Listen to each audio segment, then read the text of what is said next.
రోమా 5వ అధ్యాయము. కాబట్టి విశ్వాస మూలమున మనము నీతిమంతులముగా తీర్చబడి మన ప్రభువైన యేసుక్రీస్తు ద్వారా దేవునితో సమాధానము కలిగి ఉందము.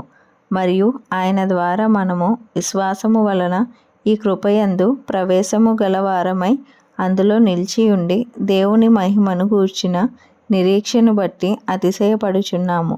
అంతేకాదు శ్రమ ఓర్పును, ఓర్పు పరీక్షను, పరీక్ష నిరీక్షణను కలుగచేయునని ఎరిగి శ్రమల యందును అతిశయపడుదము. ఎందుకనగా ఈ నిరీక్షణ మనలను సిగ్గుపరచదు. మనకు అనుగ్రహింపబడిన పరిశుద్ధాత్మ ద్వారా దేవుని ప్రేమ మన హృదయములలో కుమ్మరింపబడి ఉన్నది.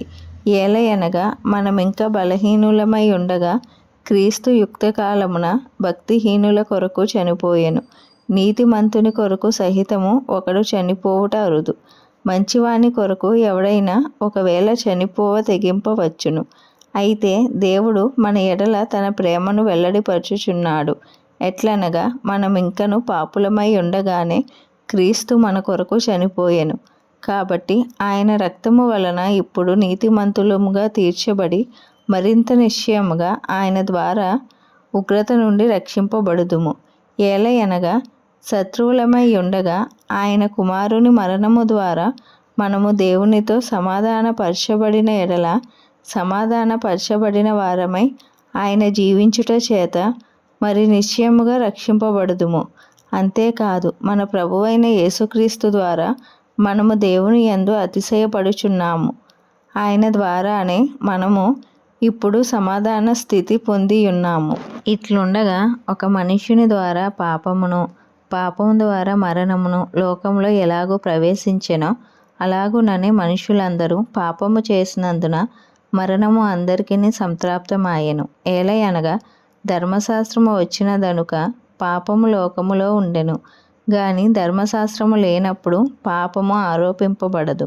అయినను ఆదాము చేసిన అతిక్రమమును బోలి పాపము చేయని వారి మీద కూడా ఆదాము మొదలుకొని మోషే వరకు మరణమే లేను. ఆదాము రాబోవు వానికి గురుతై ఉండెను. అయితే అపరాధము కలిగినట్టు కృపావరము కలుగలేదు. ఎట్లనగా ఒకని అపరాధము వలన అనేకులు చనిపోయిన ఎడల మరి ఎక్కువగా దేవుని కృపయు యేసుక్రీస్తును ఒక మనిషిని కృపచేతనైన దానమును అనేకులకు విస్తరించెను. మరియు పాపము చేసిన ఒకని వలన శిక్షావిధి కలిగినట్టు ఆ దానము కలుగలేదు. ఏలయనగా తీర్పు ఒక అపరాధ మూలముగా వచ్చినదై శిక్షావిధికి కారణమాయెను.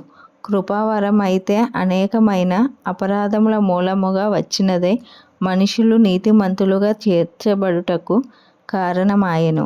మరణము ఒకని అపరాధములమున వచ్చినదై ఆ యొకని ద్వారానే ఏలిన ఎడల కృపా బాహుల్యమును నీతి దానమును పొందువారు జీవము గలవారై మరీ నిశ్చయముగా యేసుక్రీస్తును ఒకని ద్వారానే ఏలుదురు.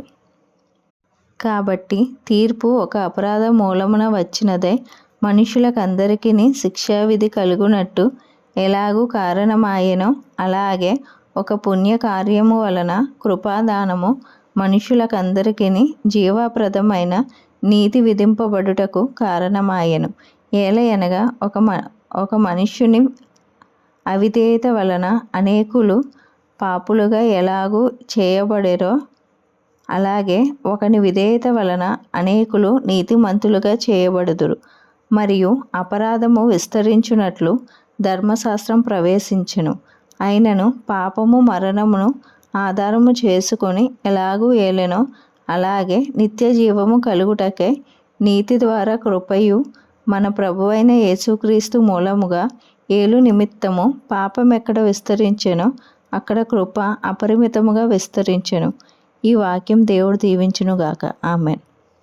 ఈరోజు వాక్యం విన్నారు కదా, మరికొంతమందికి వినిపించండి. Please like, share, subscribe.